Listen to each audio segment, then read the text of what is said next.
मैं जानता था कि तुम एक सेल्फिश हो और सिर्फ अपने लिए जीती हो। वो जानता नहीं था, ये उम्मीद नहीं थी मुझे तुमसे। रोज मैं बहुत तकलीफ में हूँ।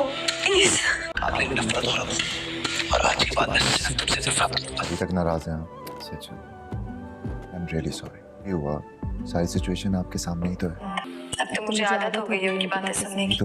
काफी सारा इंतजार करने के बाद शराक के ड्रामे में वो सीन आ चुका है जिसका आप सबको शिद्दत से इंतजार था। जब माहम खुद को हारता हुआ देखती है तो इसका जब्त टूट जाता है और वो सबके सामने अपनी माँ को भी एक्सपोज कर देती है। और यहाँ माहम की माँ का चेहरा देखने लायक होगा। माहम की जब बर्दाश्त की हद पार हुई तो इसने सबके सामने अपनी माँ से कहा, अम्मी क्या आपको याद नहीं है, आपने तो कहा था कि जब हम ज़ारा की शादी कर लेंगे तो हम ज़ारून के घर वालों को ब्लैकमेल करेंगे ताकि ज़ारून कुछ भी करने से पहले 1000 बार सोचे, और अगर उसने कुछ किया तो आप ज़ारा को रमीज भाई से तलाक दिलवा देंगी। माहम की ये बात सुनकर माहम की माँ के तो चेहरे का रंग उड़ जाता है।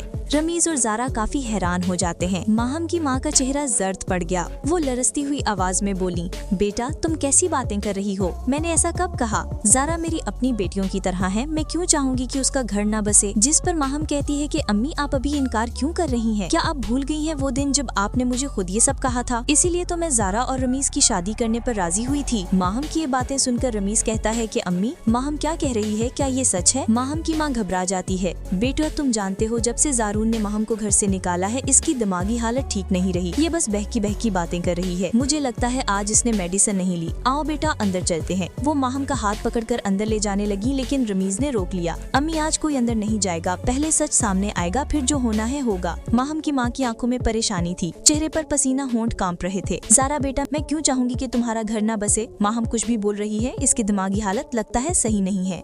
ये सुनते ही ज़ारा अपनी सास से कहती है कि अम्मी आप झूठ क्यों बोल रही हैं? आपने कहा होगा माहम झूठ नहीं बोल सकती। और यहाँ पर माहम ज़ारा से कहती हैं कि ज़ारून को दबाव में रखने के लिए अम्मी ने आपकी और रमीज़ भाई की शादी करवाई और मुझसे ये वादा किया कि अगर जब भी ज़ारून ने कुछ भी कहा या ज़ारून ने कुछ भी तुम्हारे साथ गलत किया तो मैं उसकी बहन को भी उसके घर भिजवा दूंगी और इस तरह ज़ारून ना चाहते हुए भी तुम्हें घर से नहीं निकाल सकेगा। अब देखो अगर ज़ारून ने मुझे घर से निकाल दिया है तो आप अपना वादा पूरा करें और ज़ारा को भी इस घर से निकालें। ये सुनकर रमीज़ का गुस्सा और भी बढ़ जाता है और वो माहम से कहता है कि आप ही बस बहुत हो गया, आप ये कैसी बातें कर रही हैं?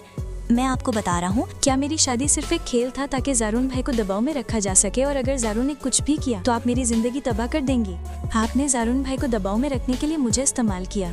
क्या मेरी शादी सिर्फ एक खेल था ताकि ज़ारून भाई को दबाव में रखा जा सके और अगर ज़ारून ने कुछ भी किया तो आप मेरी जिंदगी तबाह कर देंगी? यहाँ पर ज़ारा काफी रोने लगती है और रमीज़ आगे बढ़कर अपनी माँ से कहता है कि अम्मी आप सच बताएं ना, क्या सच है? क्या जो माहम आप ही कह रही हैं ये सच है या फिर झूठ? और यहाँ पर अभी भी माहम की माँ ये सब कुछ मानने से इनकार कर रही है और वो कभी नहीं चाहेगी कि रमीज़ के सामने माहम उसकी सारी सच्चाई लेकर आए। और जब माहम की माँ कुछ बोलने लगती है तो माहम कहती है कि भाई मैं जानती हूँ अम्मी क्यों ये सब कुछ मानने से इनकार कर रही हैं। अम्मी आप ज़ारा से डर रही है ना कि ज़ारा और रमीज़ भाई आपको कभी माफ नहीं करेंगे। और यहाँ पर माहम ज़ारा से कहती है कि ज़ारून को दबाव में रखने के लिए अम्मी ने आपकी और रमीज़ भाई की शादी करवाई और मुझसे ये वादा किया कि अगर जब भी ज़ारून ने कोई बात की या ज़ारून ने कुछ भी तुम्हारे साथ गलत किया तो मैं उसकी बहन को भी उसके घर भिजवा दूंगी और इस तरह ज़ारून ना चाहते हुए भी तुम्हें घर से नहीं निकाल सकेगा। अब देखो अगर ज़ारून ने मुझे घर से निकाल दिया है तो आप अपना वादा पूरा करें और ज़ारा को भी इस घर से निकालें। ये सुनकर रमीज़ का गुस्सा और भी बढ़ जाता है और वो माहम से कहता है कि आप ही बस बहुत हो गया, आप ये कैसी बातें कर रही हैं? मैं आपको बता रहा हूँ मैं आपकी खातिर या फिर किसी की भी खातिर ज़ारा को नहीं छोड़ूंगा। मैं ज़ारा से बहुत मोहब्बत करता हूँ और मैंने ज़ारा से शादी उसको छोड़ने के लिए नहीं की थी। अगर आपको ज़ारून भाई ने छोड़ा है तो इसमें आपकी गलती है। ज़ारून भाई बहुत अच्छे हैं,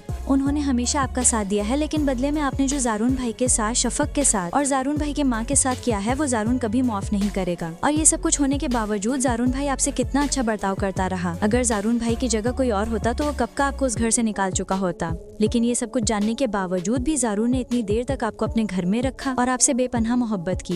लेकिन बजाय इसके कि आप उसकी शुक्रगुजार हों, आप उसके खिलाफ हो गई और उसकी माँ को ही जान से मारने वाली थी। ये सुनकर माहम रमीज़ की तरफ देखती है। उसकी आंखों में गुस्सा, तकलीफ और जिद एक साथ झलक रहे होते हैं। वो एक कदम आगे बढ़ती है और लरसती हुई आवाज में कहती है, बस रमीज़ बहुत हो गया, अब मैं और बर्दाश्त नहीं करूँगी। करूंगी। अगर आपने कोई और लफ्ज कहा ना तो अम्मी सुन लें आप, या तो रमीज भाई घर से जाएगा या फिर मैं इस घर से जाऊंगी। उसके लहजे में एक अजीब सा कर्ब और गुरूर छुपा होता है, जैसे वो अपनी जिद के लिए सब कुछ दाव पर लगाने को तैयार हो। ये सुनकर कमरे की फजा एकदम संजीदा हो जाती है। सब लोग साकित खड़े रह जाते हैं, सिर्फ माहम की आवाज गूंज रही होती है। उसके अल्फाज दीवारों से टकराकर जैसे हर एक के दिल में उतर रहे हों। लेकिन इससे पहले कि कोई कुछ कह पाता, माहम की माँ का जब्त जवाब दे देता है। वो गुस्से में आगे बढ़ती हैं। उनके कदमों की चाप में एक तूफान का सतासिर होता है। अचानक उनका हाथ उठता है और एक जोरदार थप्पड़ माहम के गाल पर पड़ता है। कमरे में सन्नाटा छा जाता है। सिर्फ थप्पड़ की आवाज देर तक गूंजती है। माहम की माँ गुस्से से लरसती हुई आवाज में कहती हैं, माहम ये तुम क्या कर रही हो? जो भी तुम्हारे मुंह में आ रहा है तुम बोली जा रही हो। कोई लिहाज नहीं रहा तुम्हें? तुम अपने भाई से ये किस तरह बात कर रही हो?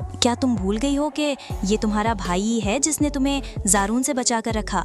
नहीं तो तुमने जो कुछ जारून और उसकी माँ के साथ किया, जारून कभी तुम्हें माफ ना करता। कब का तुम्हें इस घर से निकाल चुका होता। वो एक लम्हे को सांस लेती हैं, फिर जारा की तरफ इशारा करते हुए कहती हैं, ये जारा ही थी जिसने जारून को समझाया। जारून भाई, माहम बहुत अच्छी है, आप उसके साथ जिंदगी गुजारें। लेकिन तुमने क्या किया? तुमने अपना घर अपने हाथों से खुद बर्बाद किया माहम। तुमने सब कुछ खो दिया और अब तुम दूसरों को कसूरवार ठहरा रही हो। माहम का चेहरा लाल हो चुका है, आंखों में आंसू तैरने लगते हैं, मगर जबान अब भी खामोश नहीं होती। वो रमीज की तरफ घूरती है, जैसे सब इल्ज़ाम उसी पर डालना चाहती हो। कमरे में मौजूद जारा खामोश खड़ी है। उसके चेहरे पर दुख, आंखों में नमी, दिल में हजारों लफ्ज़ छुपे हुए हैं, मगर वो कुछ नहीं बोलती। रमीज अपनी मुट्ठियां भींचता है, उसकी आंखों में गुस्से की चमक आती है। वो भारी लहजे में कहता है, अम्मी बस करें, ये सब कब तक चलेगा? राज खुल चुके हैं, मगर माहम अब भी हकीकत का सामना करने को तैयार नहीं। माहौल में एक अजीब सा तनाव फैल जाता है। हर कोई खामोश, हर कोई हैरान, जैसे आने वाले लम्हों में कोई धमाका होने वाला हो। नाजरीन, ड्रामा सीरियल शराकत की आने वाली किस्त अब पहले से कहीं ज्यादा सनसनीखेज और धमाकेदार होने वाली है। आप क्या समझते हैं? माहम का क्या अंजाम होना चाहिए? और क्या जारून को शफक को वापस ले आना चाहिए या नहीं? अपनी राय ज़रूर दीजिएगा और मज़ीद अपडेट्स के लिए हमारे चैनल निम्रा टीज़र को सब्सक्राइब करना ना भूलिएगा।